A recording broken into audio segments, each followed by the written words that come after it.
سلام بچه، چطور؟ خیلی خوش اومدید به این ویدیو. اومدیم با مجموعه ویدیوهای 5 تا فیلم برتر این هفته IMDb. امیدوارم از این مجموعه ویدیوها خوشتون بیاد که از این هر هفته قراره 5 تا از بهترین فیلم های IMDb رو معرفی کنم. لایک و کامنت و سابسکرایب فراموش نشه بچه. همه الان سابسکرایب کنید، لایک رو بزنید که این ویدیو به افراد بیشتر نشون داده شه. بریم هم دیگه این ویدیو جذاب دیدنی رو داشته باشیم. لیتس گو. فیلم شماره 5، فیلم بیچارگان که خیلی سر صدا پا کرده این چند روزه، که راجع به زنی جوونه که به نام بلا اقدام به خودکشی میکنه ولی توسط دانشمند دیوانه دزدیده میشه.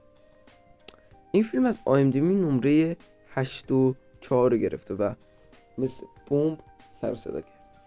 فیلم شماره 4، قسمت اول فیلم دان یا تلماس. تلماس یه فیلم علمی تخیلی و حماسی هستش. این فیلم راجع به یک پسر بچه خاندان سلطنتیه که محافظت یک عنصر کهکشانی رو به عهده داره که زندگی تمام مردم تاثیر میذاره. این فیلم از IMDb نمره 8 گرفته و فیلم خوبیه. من ندیدمش ولی میگن که با توجه به این نمره و نظرات مردم فیلم خوبی.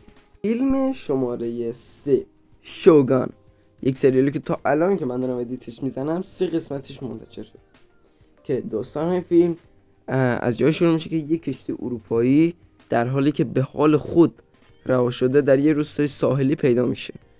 ارباب جوشی به رازهایی پی میبره که میتونه دشمنانش رو نابود کنه. این فیلم نمره 9.3 رو از IMDb گرفته و خیلی خیلی خیلی نمره خوبی.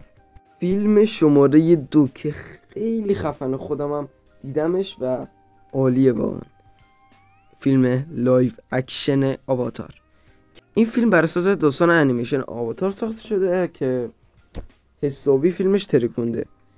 که این فیلم راجع به همون پسر بچه به نام آنگ یا همون انگ حالا هرچی که باید دنیا رو نجات داده که از IMDb نمره 7.3 گرفت.